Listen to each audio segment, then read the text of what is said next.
Are you stuck on progression on a certain AFK level? Do these 5 things and it's going to help you push to the farthest AFK stage you can. There may be some stuff you do not know. If you end up liking this video, hit the sub button, hit the like button, hit that bell, ding thing so you know when I post a video. Let's go, baby.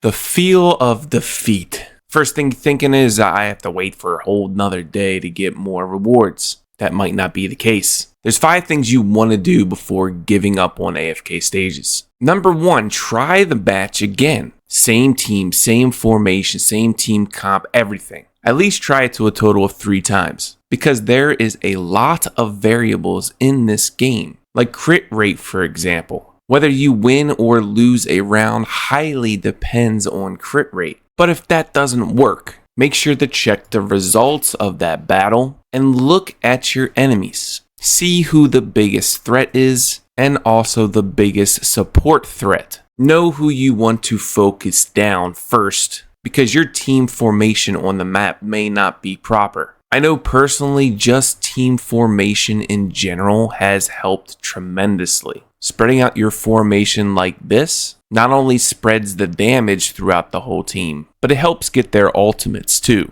Now if that doesn't work, I'm only bringing 1 damage dealer and they have 2 tanky shield front line. So the second tip is changing your team comp. In this instance, you probably want to go double DPS or even triple if you can do that. But let's just see if adding another damage dealer is going to help. The front line is still tanky, but hopefully if we can get enough damage on that back line with Cecia and then maybe a Viperian ult. You know, sometimes the best defense is the best offense. That's not how you say it. I know it's opposite. But that just didn't work. Again, switch up the team formation. Viperian died early because of Lumont's charge. Let's just see if moving Viperian to the side and Antandra to a little bit to the left to keep them away from my damage dealers. Let's see if that can help. As you see, Smokey died early, but my Viperian is actually alive. We did manage to get down 1 back line and all the back line actually. So this is getting a little closer. So adjust to when you need it. Smokey got targeted early, so let's see if I can bring him back a little bit. Coco died right off the bat.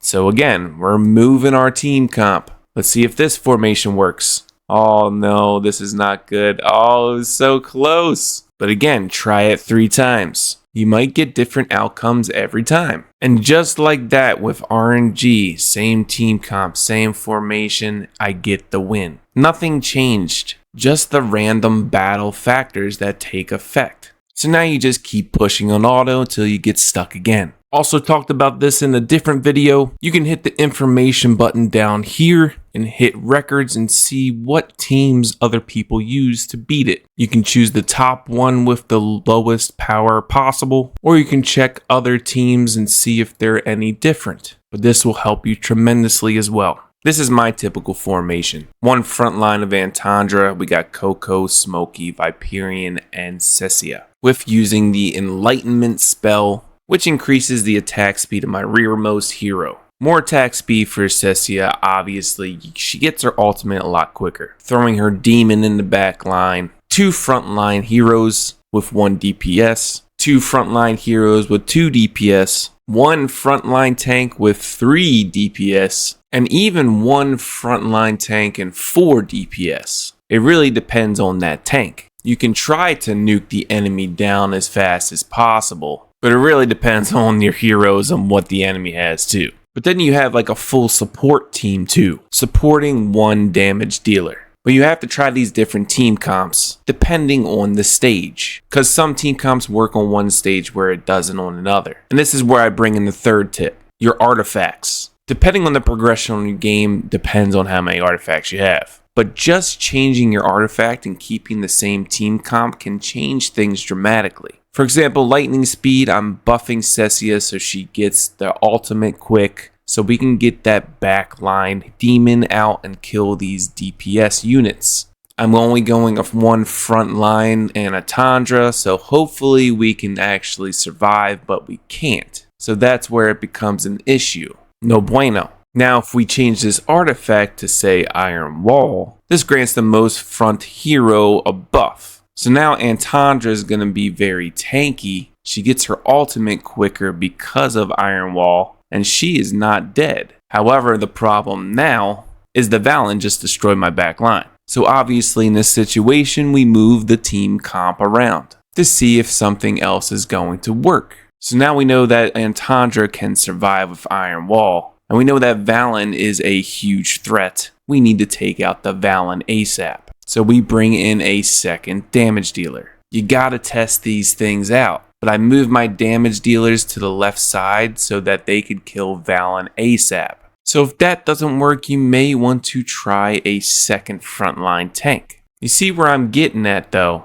Just with one change into a team comp literally changes this whole battle. I bring in Brutus as a second front line and for a defense down, and I target Valen and it's a win. Tip number 4, you may need to slow the battle down and go manual. We get caught up in these AFK auto idle games where we forget where we can turn off auto and turn it down to slow it down so you can see what's actually going on. Not only that, you can turn certain ultimates on and off for some to do manual and some to do auto. If you go into settings here under the battle tab, under auto battle settings, you want to click optional per battle. Now entering the battle, you'll be able to see when you click on the auto ultimate, you can turn this on and off. So you may want to save your ultimates, like your heals, for example, for only when you need a heal. And lastly, what a lot of people don't do and have recommended not doing, which is kind of ridiculous to me. Tip number 5, your equipment. People have literally said in my comments, don't forge equipment, it's a waste of gold. Don't buy this equipment in the shop, it's a waste of gold. What are you spending gold on? Especially as free to play. You can only upgrade your artifacts so much during progression. You have to unlock resonance. But we're literally stuck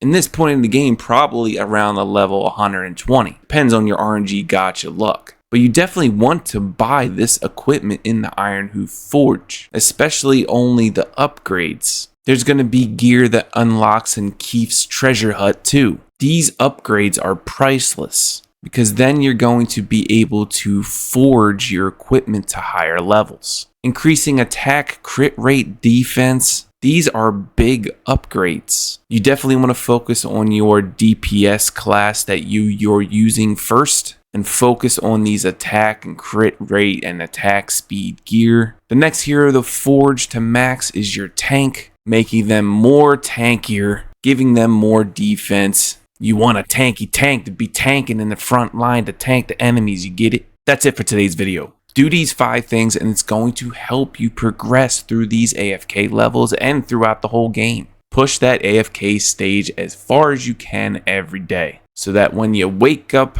you'll have the optimal rewards. If you end up liking this video, sub, like, ding the bell. See you in the next one. Peace!